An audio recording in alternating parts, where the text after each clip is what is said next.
এই 1 বছরের দ্বার প্রান্তে আমরা এসেছি মৌলভীবাজারে দেশ গড়ার ডাক দিয়ে।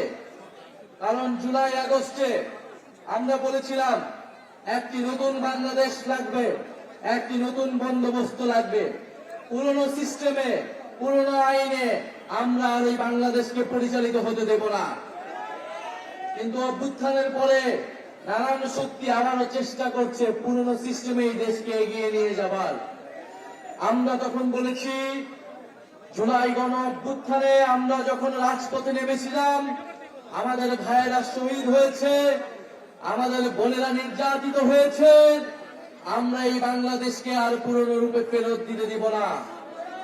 বিচার সংস্কার এবং নতুন সংবিধানের মাধ্যমে আমরা একটি নতুন বাংলাদেশের যাত্রা শুরু করতে চাই।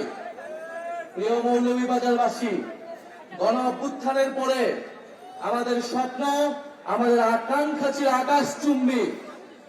আমরা বলেছিলাম তরুণরা কর্মসংস্থানের দাবিতে রাজপথে নেমেছিল, বাংলাদেশের জনগণ অর্থনৈতিক বৈষম্য বিলোপের দাবিতে রাজপথে নেমেছিল, বাংলাদেশের মানুষেরা মানবিক মর্যাদা, নিজেদের স্বাধীনতার জন্য রাজপথে নেমেছিল। আমরা হয়তো সেই স্বাধীনতা গণতন্ত্র পেলেও আমরা এখনো আমাদের অর্থনৈতিক স্বাধীনতা, আমাদের কর্মসংস্থানের যে দাবি, সেই দাবি আমরা এখনো পূরণ করতে পারি নাই। আমরা এই অন্তর্বর্তী সরকারের সময় অনেক স্বপ্ন দেখেছিলাম, আমাদের অনেক দাবি ছিল, কিন্তু আমাদের সব স্বপ্নকে নির্বাচনের সাথে একমাত্র দাবিতে রূপান্তর করে ফেলা হয়েছে।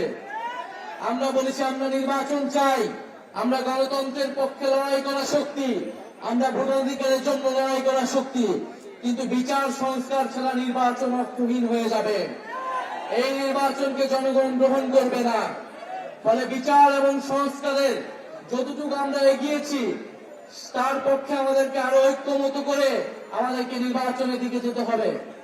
আমরা বলেছি আমাদের একটি নতুন সংবিধান প্রয়োজন, যেই সংবিধানে বাংলাদেশের মানুষের মানবাধিকারের কথা লেখা থাকবে, বাংলাদেশের যে ঐতিহাসিক লড়াই 1947 সালে আজাদীর লড়াই, 1971-এর স্বাধীনতা সংগ্রাম এবং 24-এর গণ অভ্যুত্থানের স্বীকৃতি দেওয়া থাকবে, এবং এই সংবিধানে সকল জাতি ধর্ম সকলের সমান অধিকার নিশ্চিত করা হবে। সেই নতুন সংবিধানের বিপক্ষে দাঁড়িয়ে যাচ্ছে বিভিন্ন রাজনৈতিক শক্তি। 72-এর সংবিধানকে রক্ষা করার জন্য বিভিন্ন গোষ্ঠী রাজপথে নেমেছে। 72-এর সংবিধান ছিল বাংলাদেশের মুক্তিযুদ্ধকে, বাংলাদেশের স্বাধীনতা সংগ্রামের আকাঙ্ক্ষাকে নষ্ট করে দিয়ে মুজিববাদী সংবিধান প্রতিষ্ঠা করার চক্রান্ত। আমরা সেই চক্রান্তের ভিতরে গত 54 বছর ছিলাম, কিন্তু জুলাই গণ অভ্যুত্থানের মাধ্যমে আমরা সেই চক্রান্ত থেকে বের হতে চাই।